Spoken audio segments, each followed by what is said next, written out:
So, Jalen Hurts. We all gotta have some idea what happened today. Let's talk about it a little bit.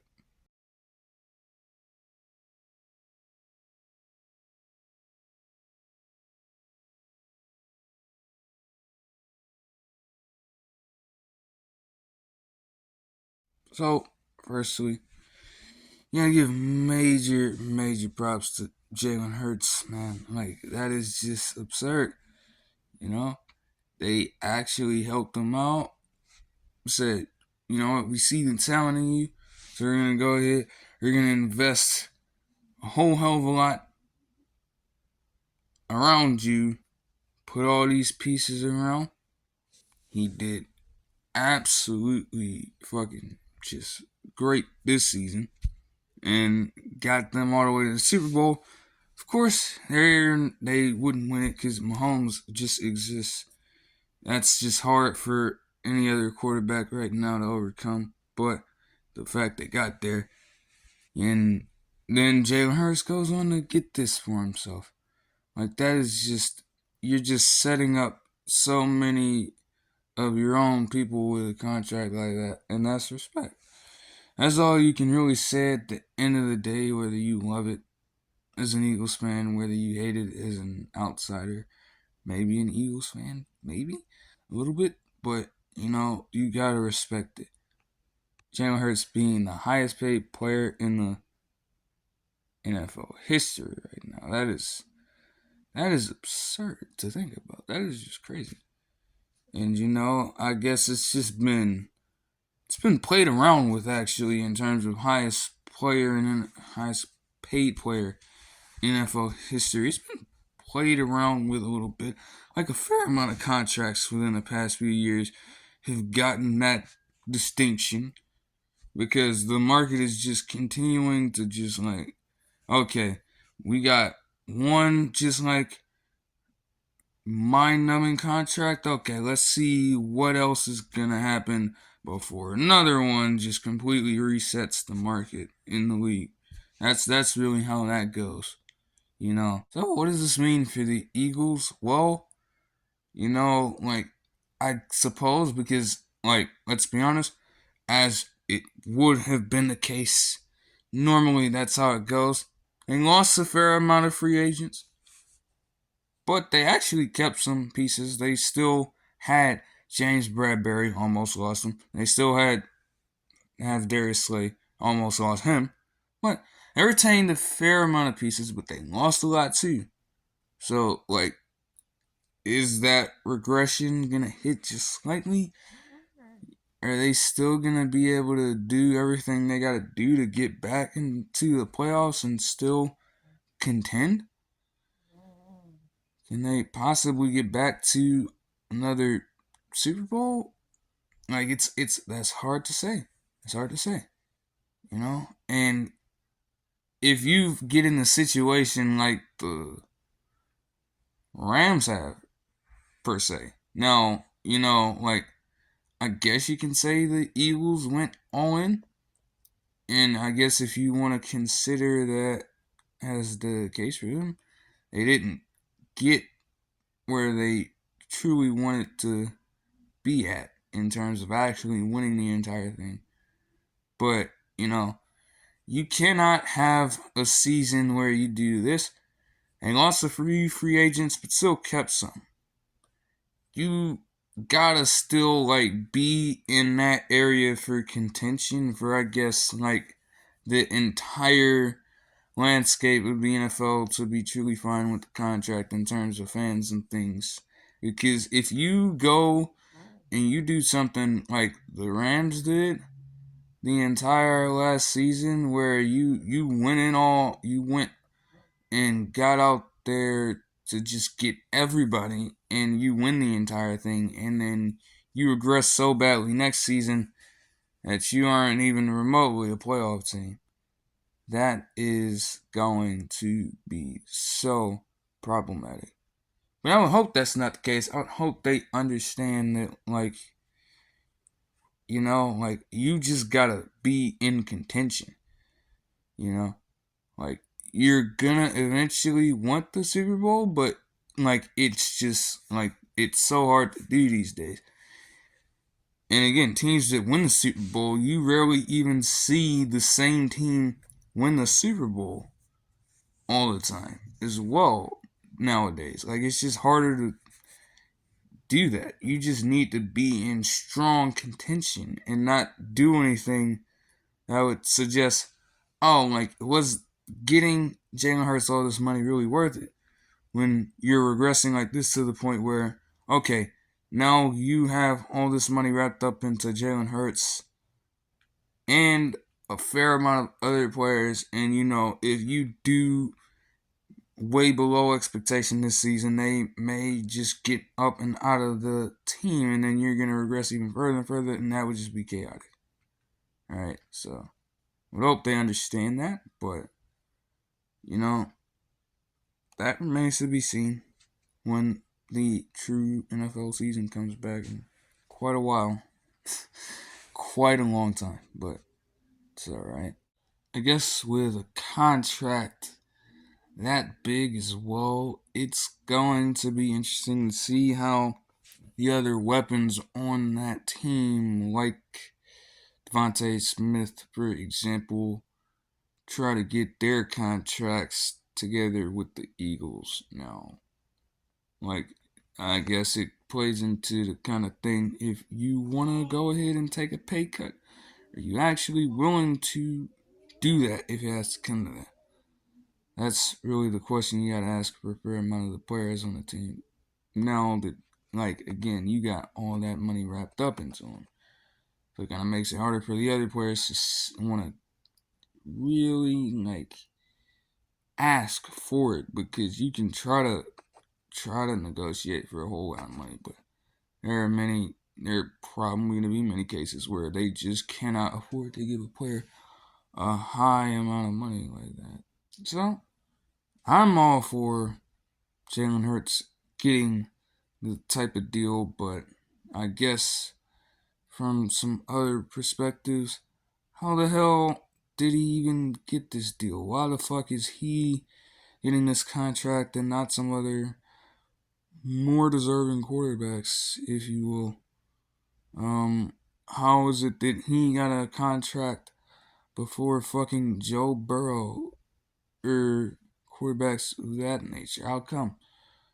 And what does this do for other quarterbacks in the future? Because again, like I said, this is just like continuing to just reset the market.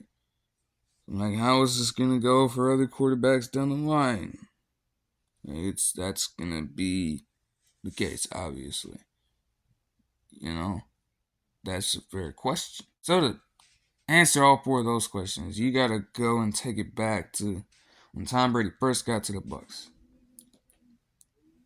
Asked or demanded, rather, I guess, in a way, for them to get guys like Antonio Brown, Rob Gronkowski, got them the Bucks, that is, to get them from wherever they were at the time with relative ease. And other quarterbacks were seeing this and across the entire season, I guess, all of that working out. And then they won the Super Bowl. And then you have all these other players, specifically quarterbacks, though. You gotta take it back to Russell Wilson when he was still with the Seahawks, Deshaun Watson when he was still with the Texans, Aaron Rodgers when he was still with the Pack. When whoa, Aaron Rodgers is still with the Packers, but you know, like all three of those guys, quarterbacks that like you know they saw what Tom Brady was doing to go ahead and get these pieces around him and get a Super Bowl, and they all wanted a piece of that. And honestly, Russell Wilson was kind of at the center of this, you know, to try to get, honestly, like, I guess a few more weapons, but more so because, like, he was just not getting any protection from the O-line ever when he was in Seattle, of course. That's the main thing with that. He was at the center of this, but more so Deshaun Watson, which, of course, in a see how that ended going in a bit. But Deshaun Watson, you know, great quarterback, was an MVP candidate for the Texans when they were that fucking garbage in that season. But, you know, no other team around him. Basically, like he's just out there doing this all by himself with no true weapons at all at that point of time. So, you know, and then it just gets to another point of time where you just have Deshaun Watson at that point saying, okay, it's over with. Like, you got to get me out of here because if you're not going to go ahead and put a good team around me, I want out and I'm going to go somewhere else where my talents can actually, like, shine to the fullest, per se. Um, Russell Wilson's issue mainly was that he felt at the time like he just wasn't being unleashed enough. The whole let Russ cook ordeal in Seattle at the time, he just like he would have a fair amount of seasons you could go back and look. He would start off like looking like the clear front runner for MVP, but there's a fair reason why he wouldn't get them at the end. Let's just put it like that. And so he wanted to go to a place where his talents could actually be unleashed to the fullest. Safe to say, he could probably bounce back, but from one season's perspective, from the last season, I don't think that went so well for him, you know? But back to the Deshaun Watson situation. You are either going to put a good team around me, and if you're not going to put a good team around me, I'm gone. Unless you, like, just absolutely give me the bag, I'm gone. And Aaron Rodgers, safe to say, like last season, also kind of did the same thing. Like, okay, now if you're not gonna go ahead and have me in a better situation at my given age, like, come on, you know, you are either going to move me somewhere else or you're going to give me a $50 million contract.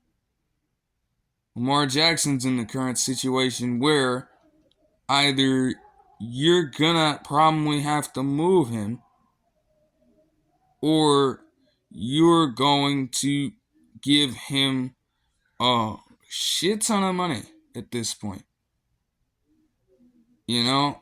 And I mean, I guess the Ravens are trying their hand at putting what they call weapons around him at this point. But for the majority of the time being the whole scope of everything, all of what I just went through with those given quarterbacks in those given situations is that you're going for the team or you're going for the quarterback. You got to pick one, right? Now, I guess with a team like the Eagles, with the Mahomes just trailblazing contract that he had gotten in 2020, like the way those teams have been playing, especially and the way they have the potential to just continue to do this for such a long time. That's why these contracts work to me. They have a fair amount of balance and everything. Like, you are putting your team at risk when you give a quarterback all the money in the world. That's no secret. You know what I'm saying? But you can find a balance for all of that when you're like the Chiefs and Eagles in this situation, just finding like the perfect balance between two things. The quarterback and the entire team around that quarterback. That's how you get Super Bowls. You know? But you're getting situations where you don't have the team consistently. Like, okay, now you got to choose. Either you're going to put a team around me, or if you're not going to put a team around me at this point, you got to fucking pay me a shit ton of money, or now I'm gone. I'm out the door. I'm not doing this shit anymore. You got to pick one at this point. You know? That's what it comes down to. And Jalen Hurts' contract is a result of all that, essentially. The player or the team? Who the hell are you picking? Some want to pick the team. Some want to pick the player. But I guess in these instances, when you find a middle ground between both, just consistently having enough to create the team, but also having enough to actually get the deserving player the contract he's looking for. That's how you get to this position. Again, going back to the point I made earlier, all of this, this is just not going to, it's not necessarily going to stop. It happens at every position. But again, the quarterback market is just constantly changing. And with the Eagles here, with what they've done today, they are just the latest team to step up to bat and say, okay, we're going to pick the player. Now, we just got to wait and see what happens. That'll do it for this one. I'll see you guys in the next one. Peace.